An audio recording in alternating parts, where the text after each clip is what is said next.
తెలంగాణలో కేసీఆర్ ఓటమి చెందాడు. ఓటమి చెందిన తర్వాత కేసీఆర్కి కొడుకు అల్లుడు, కొడుకు కేటీఆర్ పార్టీ వర్కింగ్ ప్రెసిడెంట్గా, అలాగే అధికారం ఉన్న సమయంలో మంత్రిగా కీలకమైన బాధ్యతలు నిర్వహించడంతో పాటు పార్టీకి సంబంధించి తెలంగాణ రాష్ట్ర వ్యాప్తంగా కూడా కేటీఆర్కి పూర్తి స్థాయిలో పట్టున్న పరిస్థితి. అదే స్థాయిలో తెలంగాణ ఉద్యమం నుంచి కీలకమైన పాత్ర పోషించిన మరో నేత కేసీఆర్ మేనల్లుడు హరీష్ రావు. వీరిద్దరూ కూడా కేసీఆర్కి ఓటమి తర్వాత కూడా పార్టీని నడిపించేందుకు, పార్టీ నేతలు కార్యకర్తలు ధైర్యాన్ని నింపేందుకు వీరిద్దరూ కూడా ఉన్న పరిస్థితి కనిపిస్తూ ఉంది. వారిద్దరితో పాటు కుమార్తె కవిత కూడా యాక్టివ్ రోల్లో ఉంది. అయితే ఆ తర్వాత జైలుకి వెళ్ళింది, అది వేరే కారణం. కానీ మొత్తం మీద చూసుకుంటే తెలంగాణకి సంబంధించి కేసీఆర్ ఓటమి చెందినా కానీ పార్టీని అంతో ఇంతో కొద్ది స్ట్రీమ్ లైన్లో పెట్టి మేము ఉన్నాం అనిపించుకోవడానికి హరీష్ రావు, కేటీఆర్ ఇద్దరున్నారు. కానీ ఆంధ్రప్రదేశ్లో జగన్మోహన్ రెడ్డి ఓటమి చెందిన తర్వాత దాదాపుగా ఆయన ఓటమి చెంది 25 రోజుల పైన గడుస్తున్నా కానీ ఇప్పటివరకు ఆ పార్టీకి సంబంధించి జగన్మోహన్ రెడ్డి ఉంటేనే పార్టీ ఉంటుంది, లేకపోతే లేదు అనే పరిస్థితి ప్రస్తుతం ఆంధ్రప్రదేశ్లో నెలకొనుంది. 2019 ఎన్నికల్లో జగన్మోహన్ రెడ్డి గెలుపొందడం కోసం ఒకవైపు తల్లి, మరొక వైపు చెల్లి కీలకమైన పాత్ర పోషించారు.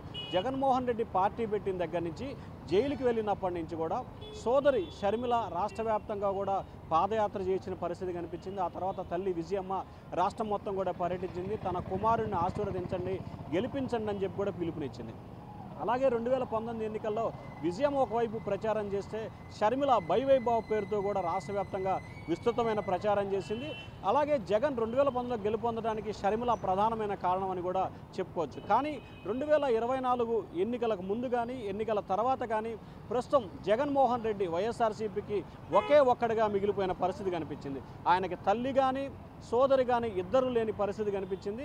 పార్టీకి సంబంధించి కూడా మరొక వ్యక్తి లేకుండా పోయిన పరిస్థితి. ఇప్పుడు మనం ప్రధానంగా చూసుకుంటే వారం రోజుల పాటు జగన్మోహన్ రెడ్డి కర్ణాటకలో మకాం వేసినా కానీ ఆంధ్రప్రదేశ్లో పార్టీ నాయకులకు కానీ కార్యకర్తలకు కానీ నేతలకు కానీ దిశానిర్దేశం చేసే నాయకుడే కరువైన పరిస్థితి కనిపించింది. సో ఈ నేపథ్యంలో జగన్మోహన్ రెడ్డి ఎందుకు ఈ రకమైన పరిస్థితిని తయారు చేసుకున్నాడు, ఎందుకు ఈ రకంగా తయారంటే ఖచ్చితంగా అనేకమైన కారణాలు ఏర్పడ్డాయి.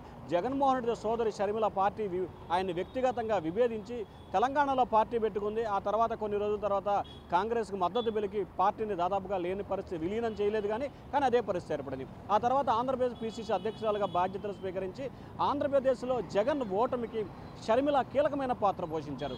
వాస్తవానికి చూసుకుంటే జగన్మోహన్ రెడ్డికి రాయలసీమలో ఘోర పరాజయం చవి చూశాడంటే దాంట్లో ఎంతో కొంత షర్మిల ఇన్ఫాక్ట్ అయితే చాలా ఎక్కువగా ఉన్న పరిస్థితి.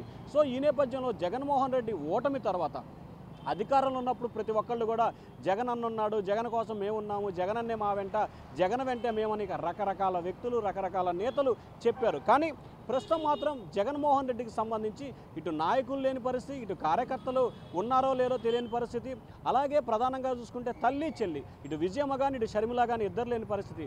సో ఈ నేపథ్యంలో ఓటమి తర్వాత ఆయన్ని ఓదార్చేందుకు కానీ ఆ పార్టీని తిరిగి నిలబెట్టేందుకు కానీ లేకపోతే మిగిలిన అంశాలకు సంబంధించి ఏ ఒక్కరూ కూడా లేని పరిస్థితి కనిపిస్తోంది. సో మొత్తం మీద చూసుకుంటే ఆంధ్రప్రదేశ్ రాజకీయాల్లో జగన్మోహన్ రెడ్డి ఓటమి చెందిన తర్వాత ఒకే ఒక్కడిగా మిగిలిపోయిన పరిస్థితి కనిపించింది. సో దీని అంతటికి కారణం జగన్మోహన్ రెడ్డి అనేది ఆయన సోదరి కానీ ఆయన తల్లి కానీ లేకపోతే ఆయన అభిమానించే నేతలు కానీ కార్యకర్తలు కానీ మొదటి నుంచి చెప్తున్నారు. సో జగన్మోహన్ రెడ్డి వ్యవహార శైలి మూలంగానే ఇటు తల్లి కానీ ఇటు చెల్లి కానీ ఇద్దరు దూరం అయ్యారనేది పార్టీ నేతలు బహిరంగంగానే విమర్శల వస్త్రాన్ని గుప్పిస్తున్నారు. కానీ ఇప్పటికైనా మరి జగన్మోహన్ రెడ్డి ఆలోచన ఏ విధంగా ఉంటుంది, ఏ రకంగా ముందుకెళ్ళబోతూ ఉన్నారు, మరి తల్లిని చెల్లిని దగ్గర తీసుకునే అవకాశం ఉందా లేదా అంటే ఖచ్చితంగా తల్లి అయితే ఓటమి తర్వాత అమెరికా నుంచి డైరెక్ట్గా జగన్మోహన్ రెడ్డి నివాసానికి వచ్చి 2 రోజుల పాటు ఆయనతో గడిపింది. కానీ చెల్లి మాత్రం కాంగ్రెస్ పార్టీ అధ్యక్షురాలుగా ఉంది. ఆమె సమీప భవిష్యత్తులో జగన్తో కలిసే అవకాశాలు ఏమాత్రం కూడా కనిపించట్లేదు. ఆమె కలవటానికి కూడా ఏమాత్రం కూడా ఆసక్తి చూపుతున్న పరిస్థితి అయితే ప్రస్తుతం కనిపించట్లేదు. సో ఈ నేపథ్యంలోనే జగన్మోహన్ రెడ్డి ఒంటరయ్యాడనేది వీటికే నిలువెత్తు సాక్ష్యం. సో రానున్న రోజుల్లో కానీ ఒకవేళ జగన్మోహన్ రెడ్డికి ఏదైనా సమస్య ఏర్పడినా లేకపోతే ఆయన రకరకాల కారణాలతో ఇంకో చోటుకు వెళ్ళినా లేకపోతే బయటికి వెళ్ళినా విహారయాత్రకు వెళ్ళినా పార్టీని నడిపే నాయకుడు కానీ లేని పరిస్థితి అయితే ప్రస్తుతం వైఎస్ఆర్సీపీకి నెలకొని ఉంది. గతంలో జగన్మోహన్ రెడ్డి జైల్లో ఉన్న సమయంలో ఆ లోటు తెలియకుండా షర్మిల విజయమ్మ ఇద్దరు కూడా పార్టీ నాయకులు నేతలతో సంప్రదింపులు జరుపుతూ షర్మిల నిత్యం ప్రజల్లో ఉంటూ పాదయాత్ర చేశారు.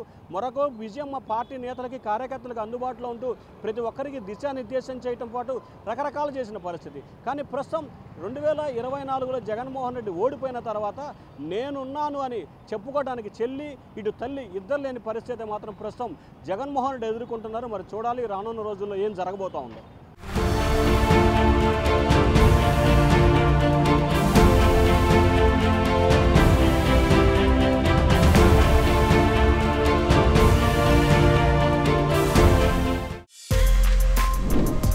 For more videos like this, subscribe Big TV channel.